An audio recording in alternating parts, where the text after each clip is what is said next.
जे बर' हारियाव आरोबाव जोङो गावजों गाव बिदा फंबाय अनलायनायनि गेजेरजोंनो जोंनि माहारियारि बादखौ लानानै जोङो खौसेयै जौगानाय फारसे दावगानांगौ। नों जोहोलाव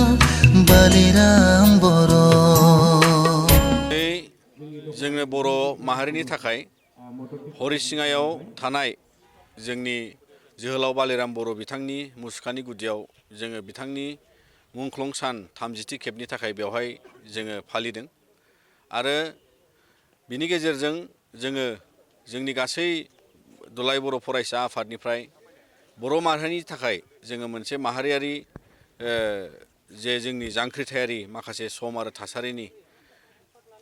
बिथाङा जे मुंख्लं जालांबाय आरो बेबादिनो बर' हारियाव जोंनि माहारियारि बादनि जे गोथां बिदिन्थिनि बिथांमोनहा नेरसोन आरो बिनि थाखायनो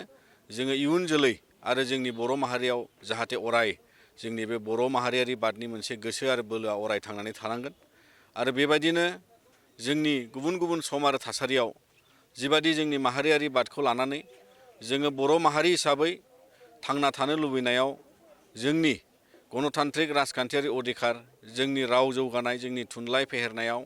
जोंनि सोलोंथाइ दावगानायाव आरो गुबुन गुबुन रांखान्थियारि बिथिं जौगानायनि थाखाय दिनैनि आथिखालनि आरो इयुननि जोङो बर' फोलेर हिसाबै जोङो बे बिथिंनिफ्राय थुलुंगानाय लानांगोन जे बर' हारियाव बिथांमोन बायदि जोहोलावा जोनोम जानायनि उनावसो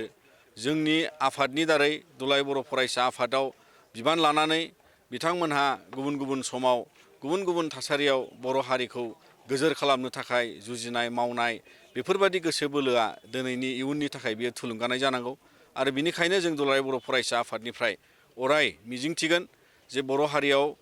आरोबाव जोङो गावजों गाव बिदा फंबाय अनलायनायनि गेजेरजोंनो जोंनि माहारियारि बादखौ लानानै जोङो खौसेयै जौगानाय फारसे दावगानांगौ आरो बेबादिनो जोंनि राव थुनलाइ हारिमुवारि बिथिङाव दावगानायखौ रांखान्थि जौगानायखौ जोङो दिनै हादोराव जिबादि जुजिनाय खान्थिजों सोलिदों बे खान्थिजोंनो जोंनि गुन गोनां आरो गोग्गो सोलोंथाइनि दावहाजोंबो जोङो बेखौहाय आवगायलांनांगौ आरो बिनिखायनो जोङो बे बुब्लिनिफ्राय दिनैनि बे जोहोलाव बालिराम बर'नि मुसुखानि गुदिनिफ्राय जोंनि जाहाथे बेबादि माहारियारि खान्थिजों जोङो हारिया खौसेयै दावगालांनो हायो। दिनै जोङो जोहोलाव बालिराम बर' बिथांमोननि बै समनिफ्राय जोंनि राजखान्थियारि अधिकारनि जुजिनाय बेफोर बिथिंखौ नोजोर बोयोबा जोंहा गोबां जोंनि गेजेराव माने दिनैसिम जोङो गोबां माने बायदि दिनै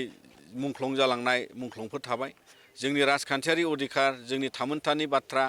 पलिटिकेल मोनसे जोंनि जे स्ट्रागलमोन बड'लेण्ड मुभमेन्ट बेजों लोगोसे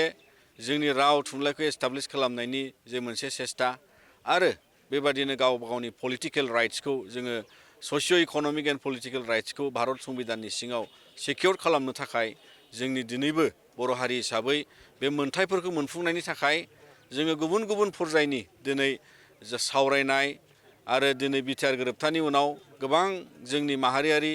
पलिटिकेल इस्युखौ समाधान लाबोनो थाखाय जिबादि मोनसे जोंनि दुलाराय बर' फरायसा आफादनि बाहागोआव जोंनि नाजानाय आरो जोंनि दैदेनगिरिफोरनि नाजानायाव जोङो मिजिंथिगोन जे बिथांमोननि आद्रा सिमांखौ सानसे बेलासे जोङो माने बर' हारिनि गेजेराव मावफुंनो हागोन आरो जों मोनफुंगोन मानोना जोंनि जे मोनसे देरसिन बर' माहारिनि एसपिरेसना जों आलादा मोनसे खुंथाइ गोहोआव जिबादि जोङो दा बिटिआरआव दङ जिबादि आसामाव काउन्सिलाव दङ बिनिख्रुइ देरसिन जोंनि बयनिबो हास्थायनायानोमोन जे आलादा रायजोमोन आरो बेखौ जों मोनथ'वाखै आरो बिनि थाखाय जोङो जि पर्यायाव जुजिलांनांगौ निस्सय बिनि थाखायनो जोंनि माहारियारि बादा अराय गोथाङै थानांगोन आरो बेखौ जोङो मोनफुंनायाव बिथांमोननि आद्रा सिमां हिसाबै जोङो जाफुंसार होनायाव बर' माहारिया बिनि थाखाय जोङो हाजिर जानानै थानांगोन।